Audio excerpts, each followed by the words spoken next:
Hey everyone, welcome to Podcast for Your Life.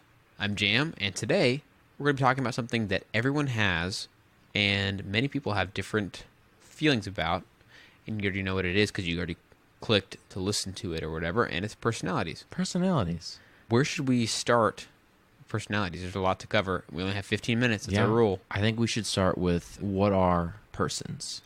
That's a great question. People is a plural of person, and person is an individual of people. Mm-hmm. So That's good. I like that. quite Short and simple. sweet. Yeah. So personalities come from these people. That's a good way to put it. Or personalities really just describe individual people. Okay. But it's a way of categorizing them into labels. What would you say are some of the most interesting labels, and what would you say are some that you don't think are super helpful? I think a lot of labels aren't very helpful. But as humans, we do have a pretty strong desire to categorize things. It helps us make sense of what's around us. Sure. And that's just a thing. It's not good or bad. I think it's just a thing that we do. But a lot of times I think the way that we try to categorize ourselves, especially categorizing each other, is not really actually helpful. It might give a false sense of security or false sense of understanding about something. False sense of identity? Yes, possibly a false sense of identity. However, something that can be pretty good about knowing categories is having an understanding of things that we can improve on. We all have different things that are challenges for us, or we have things that are more difficult for us that might be easy for others. It's really great to know that kind of stuff because we can grow and learn and whatnot. Not trying to be too crunchy granola, but that's, I think, what could be a positive about the idea of labels and categories and personalities. That's 10,000-foot view, I'd say. Yeah, I'm not a huge fan of labels or categories as well. I think that they were probably created to be able to make some sort of sense out of how different people relate with other people. I think that's ultimately what it comes down to.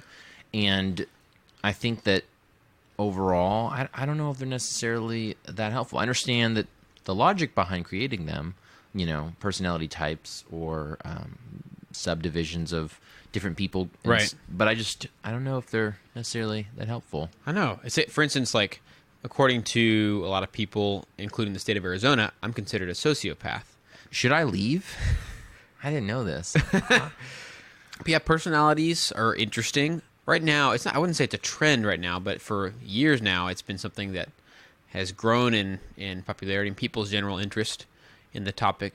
The everyday person has some idea of where they fall in some type of personality spectrum or some personality grid or label system. Almost everyone has something and some idea. Right. They've taken a test, they did an online thing or whatever it was, and that's pretty common these days. Yeah, and I think it always has been because I think they go through phases. Like, you've got Myers-Briggs, the Myers-Briggs phase, and there's like the DISC phase, and then, the Enneagram phase, and, who else, whatever other ones are out there. I think they come and go, and some are hyped, and then they kind of like fade out, even though they're still around, and then others are hyped, and they kind of just like, I don't know if they go through cycles, but they definitely seem to kind of come and go. And oh, sweet, now this is really popular. I'm gonna find out who I am. And like, my favorite right now is the which Disney sidekick are you? And that, to me, that one is really accurate. Yeah, I think that one sounds pretty accurate. Which one were you? I was the clock from Beauty and the Beast. Yeah. Clock. I think that clock was also a sociopath, so that makes sense. I think personalities just exist in general. And I think we as humans love the diversity of humans in their personalities. Yeah. I think we do, because I think if we didn't acknowledge that there are different personalities, like if we didn't have any kind of category, if we didn't have the words extrovert or introvert, right, I think they would be there and we would subconsciously acknowledge them. Yeah. But I don't think that we would pay as much attention to them as we do now, where it's like we meet somebody and the first thing we try to figure out is, oh, wow, this person's really outgoing, or, oh, this person's really shy. Like, that's like some of the first things that people think when they meet a new person. Yeah. And I think we've always had personalities since the beginning of mankind, and I don't know why we have to, like, make a big deal out of, like, how different people relate to other people and whatever. Yeah. So I'll just kind of be straight up. I really don't like any personality test of any kind, no matter what it is, and I won't take them, and you can't make me. But what I think was really the most frustrating thing about it is not that the tests themselves are necessarily flawed, but I think it's people's feeling that it's an identity thing. They take a thing, it's just a pretty generic test. It's not a science. It's just some questions, and it's a stab at a category, but it's not a science. And we love to be told, this is who you are, this is what you are, this is the category you fall in. And the danger, I think, not everybody's this way, but I think many people then view that as who they are. That's their identity. And I think people believe that doesn't change, that it can't change, or that it shouldn't change. And I just don't think that's really true. In my own life, I feel like the evidence I've seen, that's totally a subjective thing, but in my own life, I feel like I've seen a lot of change in myself over time, which I think is a really good thing. And some of those things could actually be bad things that I've changed in sort of in my personality. I think both are super possible. So the idea of, I guess, taking a test or whatever is probably good if you're going into it thinking, I want to learn about myself a little bit so I can know how I should change to become better, or ways I can grow. I said this a little bit at the beginning. But if that's not someone's objective, I feel like it's kind of like, what's the purpose? Yeah, and I would agree. That's the question I would pose is, why does it matter? Yeah. And I don't know. I don't think I've figured this out myself, but why does it matter that you're an otter or a 6 or an ENFP, LMNOP, JK, LOL? Like, why? How does that actually affect your like day-to-day living? Or if you find out somebody else is a 9, 10, 11, 12, 30, whatever. Yeah. How does that really affect? Not necessarily how. Yeah. Does it? Does it affect? I even go back to the being like, does it even affect how you view the person? Like if I knew which one of the disc quadrants Jam was, or whatever number he is on the Enneagram, I don't think it would necessarily affect how I relate to him. Yeah, I understand that the ideas behind some of those personality type quizzes or research things are to find out how to better relate. And maybe I just like haven't hit that I haven't hit that wall yet. But at the same time, it's like, I'm still going to relate to him the same way, I think. Yeah. Again, I'm not an expert at this issue, and neither is Jam. We're just kind of thinking out loud here. But yeah, I don't think it necessarily would really significantly affect the way that I relate. Yeah. Yeah, and I guess most people's goal in relating should be to try to understand the other person instead of like yourself, first and foremost. Right. But I don't think that like understanding other person's personality is going to help you get to know them better. I think that there's just like getting to know who they are in the sense of like, what are their hopes and dreams, and what are they passionate about, and what are they struggling with, and what are their fears. And I think that's how you get to know somebody more than, great, this person is 70% extroverted, so I'm going to make sure to hang out with them over coffee all the time. I don't know. A lot of the quizzes and tests, you'll notice, don't say anything about something being either negative or positive.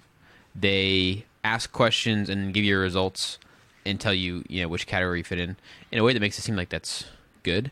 I believe that there's really good and really bad things about different personalities. And so it's strange that people come away from a test thinking like it's a really good thing that they know. Yay, I'm Pocahontas. It is, in general. Well, that's different. They kind of say everything is pretty positive, and so people feel positively about the results no matter what they are, which is strange. I think people can also feel bad, especially with the the BuzzFeed quizzes. We're harping on BuzzFeed a lot, and I know that's sort of trending, but it's been like around for a couple of years, and it probably will be continuing to be around with social media.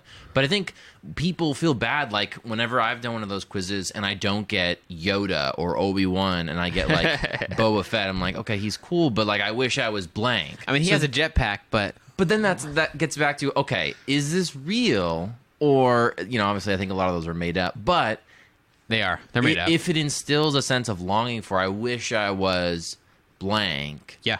Maybe that's not healthy. Yeah. The first time I ever felt like I started questioning these sorts of tests, I had been dating my now wife, Emily, for about a year, and I was visiting some family, and they really, and the rest of my family was with us too, they really wanted us to take the Myers-Briggs personality tests. And I had taken them before in like high school. At this point, I was in college. And I knew who I was. I knew kind of what I what category I fell into. I was an introvert, and the other stuff I can't remember now at this point. And but at the time, I knew them pretty well. Took the test, and I ended up being a lot of things had changed, and I ended up being right half and half between introvert and extrovert. Oh, nice. That's what I am. And it was really weird and frustrating because I was thinking, I only took this maybe 2 years ago, and this much has changed. Mm-hmm. And I bet people have experienced that.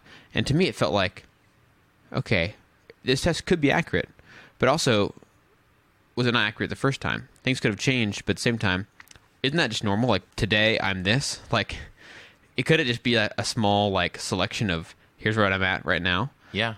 At the same time, the categories they make, the letters they pick, the different aspects of your personality that they choose to evaluate are just parts of what could possibly be chosen to evaluate. So it's just kind of... Sure. It was just so strange. And then I started a decline in my confidence in that test specifically, and then all tests. And then I began to repudiate all things personality. Goodness. So Yeah, it's definitely interesting. I think sometimes people use their formal personality types to make excuses for things too, oh no, I can't go to that party tonight because I'm an introvert. Yeah. I'm not calling anybody out because I don't know anybody, but I feel like I've heard people who like have said things like that or like think things. One example that came to mind was the love languages personality type deal or whatever that is. The love languages, okay, which is connected to personality types. Yeah. Marlene, my wife, and I did that when we were, I don't know, dating or engaged or whatever. Yeah. And it was interesting how it affected like my thoughts and desires. There would be times where if my love language was like words of affirmation, I would tell her like, you're not affirming me enough, you know? And like that caused a serious stress, you know? Because it's like I was being demanding, saying like, well, I exist because I have people who affirm me and that's how I really thrive. And while it might be true that I really enjoy being verbally encouraged, doesn't necessarily mean that like people have to do that to me, you know, or that I can accept other, you know, love languages or whatever. Right. So it was interesting how that kind of like put a little bit of a tension, which Marlene was like, this doesn't come naturally to me. And like, I try to be encouraging, but like this is, if I just like fake encouragement, it doesn't mean anything. You know, like she was like, I'd rather truly give you an encouragement once a year than to give you like daily fake encouragements. Right. And that to me was like, okay, this actually makes way more sense than like, hey, just get a little Post-it note in front of the mirror every day and be like, encourage Jason. Like, I'd rather have a genuine encouragement. So that was interesting how things like that can put some stress on your relationships. Yeah. Even though they're intended to be like, oh, right now I know that I need to give this guy like, nice thoughts or whatever, you know? And I'm not trying to like when I say this next thing, I'm going to have to say, I'm not trying to knock the personality tests really hard, but they are a pseudoscience, meaning they're just not a science. And so, that means you straight from the beginning have to take things with a grain of salt on these. But what's really funny is that as we came into this topic, I actually expected, Jason and I both know that I'm really opinionated about these.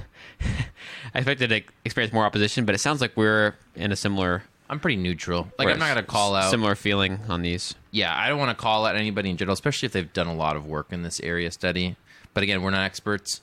But I also am just kind of like, I don't know. I'm kind of like an agnostic personality person. Nice. Okay. And then I'm like an atheist personality person. You're a very heavy agnostic. Yeah, there we go. Something like that. So what would you say is the our kind of takeaway from personalities? Oh, for me, I'd say like don't take them, like, you know, throw it all out, change your life, burn it all, that kind of thing. Personalities. It's more than just a quiz. Personalities. Start over. Yes. That was great. Well, that's all the time we have for today. Thanks so much for humoring us and listening to our thoughts on personalities and bearing with our opinions. But we thought it'd be a pretty interesting topic because it affects everyone, and most people are all over the map in terms of their thoughts on it. So thanks for listening. Yeah, if you were expecting an expert's opinion on our analysis, well, you came to the wrong place. But hopefully this will give you a chance to think and maybe start over. Well, thanks, guys, and we will see you next time.